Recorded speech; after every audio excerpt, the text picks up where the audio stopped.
Hello friends, आप सभी का स्वागत है आज की इस वीडियो क्लास में। और आज की इस वीडियो क्लास में हम लोग पढ़ने वाले हैं 10th क्लास का फिजिक्स और फिजिक्स का साइंस का फिजिक्स पार्ट पढ़ने वाले हैं इस वीडियो के अंतर्गत।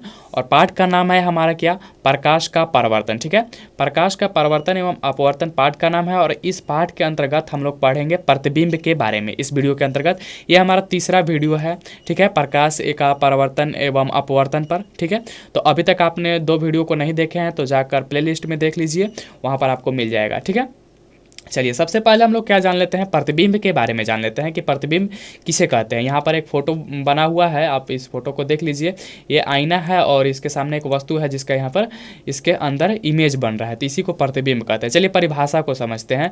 जब किसी दर्पण या आईना के सामने कोई वस्तु रखी जाती है तब उसका प्रतिबिंब दिखाई दे पड़ता है। ठीक है, क्या होता है, दिखाई पड़ता है। तो यहाँ पर देखिए ये वस्तु रखा हुआ है और ये आईना है, तो इसका प्रतिबिंब यानी इमेज कहाँ दिखाई दे रहा है, इसके अंदर दिखाई दे रहा है। तो इसी ये जो इमेज इसके अंदर दिखाई दे रहा है इसी को क्या कहते हैं, प्रतिबिंब कहते हैं। ठीक है, वस्तु की विभिन्न बिंदुओं से प्रकाश की किरण दर्पण पर पड़ती है। अब देखिए यहाँ पर कहने का मतलब ये है कि इस वस्तु का हर एक भाग, ठीक है, प्रत्येक भाग क्या हो रहा है, दर्पण में बन रही है। ठीक है, तो कहने का मतलब यही है कि जब प्रकाश जो वस्तु के विभिन्न बिंदुओं से प्रकाश की किरणें क्या हो रही है, वहाँ से परिवर्तन के नियम का पालन कर रही है और परिवर्तित होती है। ठीक है, परिवर्तन के नियम के से परिवर्तित होकर क्या करती है, दर्पण पर इमेज बनाती है। ठीक है, प्रतिबिंब बनाती है। ठीक है, होती है। यह परिवर्तित किरण या तो किसी बिंदु पर मिलती है या फिर मिलती हुई प्रतीत होती है। ठीक है, तो यहाँ पर देखिए ये जो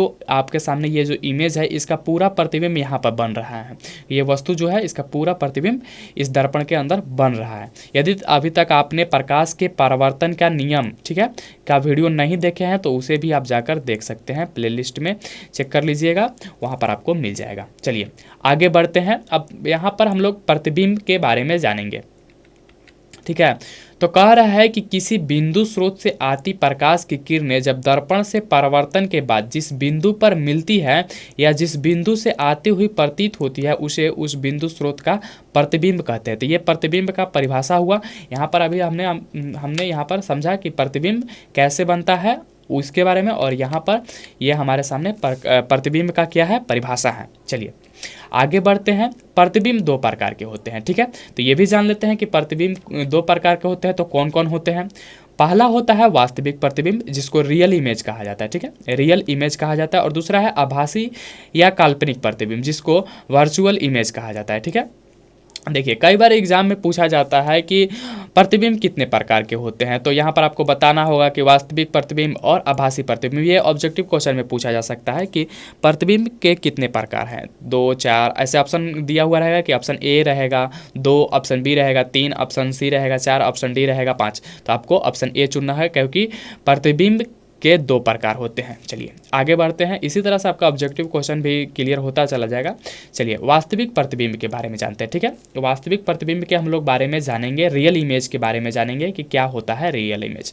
चलिए यहाँ पर देखते हैं, कह रहा है कि किसी बिंदु स्रोत से आती प्रकाश की किरणें दर्पण से परावर्तन के बाद दर्पण से परावर्तन के बाद जिस बिंदु पर वास्तव में मिलती है, ठीक है, क्या होता है, वास्तव में मिलती है, उसे उस बिंदु स्रोत का वास्तविक प्रतिबिंब कहते हैं। ठीक है, अतः वास्तविक प्रतिबिंब पर्दे पर प्राप्त किया जाता है।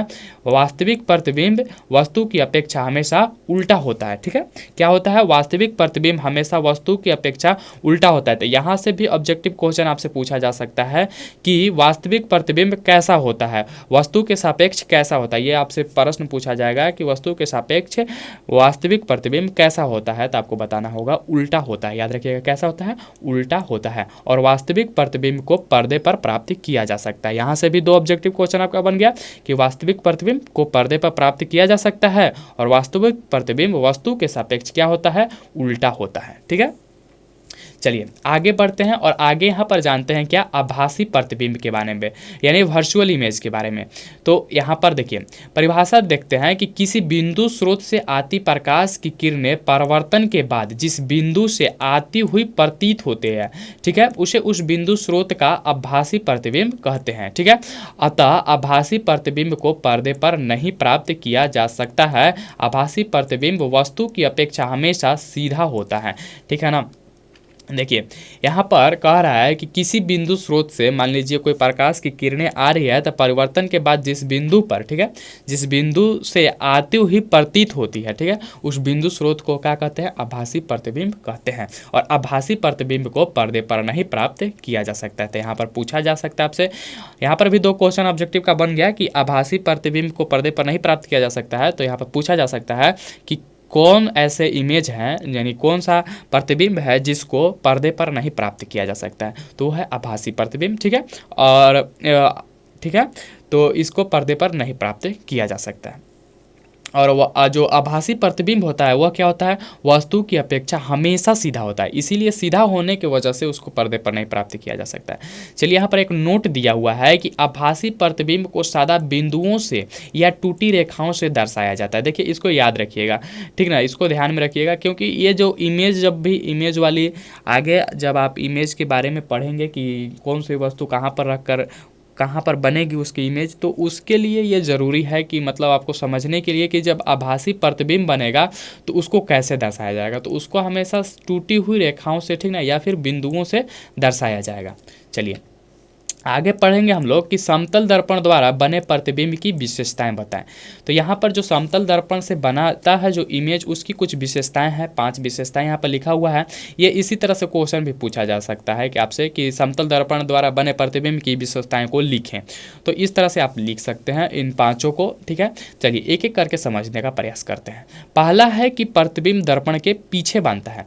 जब भी आप समतल दर्पण के सामने खड़ा रहिएगा तो उसका प्रतिबिंब, आपका जो प्रतिबिंब बनेगा वह दर्पण के कहाँ बनेगा? पिछले भाग में बनेगा, ठीक है, पीछे की तरफ बनेगा, ठीक है।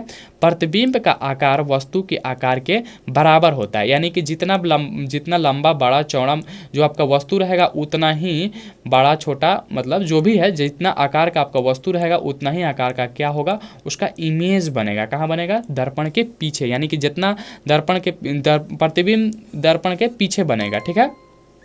चलिए यहाँ पर है तीसरा कि प्रतिबिंब वस्तु के अपेक्षा सीधा बनता है, ठीक है। वस्तु की अपेक्षा क्या बनता है? सीधा बनता है, यानी कि इसका मुंह नीचे नहीं होगा और इसका पैर ऊपर नहीं होगा, जैसे है उसी तरह से सीधा बनता है। लेकिन क्या होता है? पार्श्व परिवर्तन हो जाता है। आप एक बात और याद रखिएगा कि समतल दर्पण में जब होता है उसमें पार्श्व परिवर्तन, जैसे आप आर लिखिएगा, आर लिखा हुआ लेटर जब दर्पण में ले जाइएगा ना तो ये उल्टा ऐसे दिखाई देगा, ठीक है, ऐसे दिखाई देगा। तो इसमें क्या होता है? इसमें पार्श्व परिवर्तित हो जाता है समतल जो हमारा जो दर्पण होता है उसमें, ठीक है। चलिए आगे यहाँ पर है कि प्रतिबिंब आभासी होता है, अतः इसे पर्दे पर नहीं प्राप्त कर सकते हैं। देखिए यहाँ पर होता है ना क्या कि आभासी प्रतिबिंब होगा तो उसको क्या करते हैं? पर्दे पर नहीं प्राप्त कर सकते। और यहाँ पर भी है कि यह वस्तु के सापेक्ष क्या होता है? सीधा बनता है, इसीलिए इसको पर्दे पर नहीं प्राप्त किया जा सकता है। अब देखिए यहाँ पर है कि प्रतिबिंब दर्पण से उतना ही पीछे बनता है जितना वस्तु दर्पण के आगे अर्थात सामने रहता है, ठीक है। कहने का मतलब यही है कि दर्पण के पीछे उतना ही बनेगा कि जितना वस्तु दर्पण से आगे रहेगा, कि यानी कि जितना दूर रहेगा, इधर जितना दूर रहेगा, ठीक है, इधर आगे मान लीजिए यहाँ पर रहेगा वस्तु, तो प्रतिबिंब भी इधर दर्पण के अंदर पीछे बनेगा, ठीक है, पूरा दूर लगेगा कि पूरा दूर बन रहा है, ठीक है।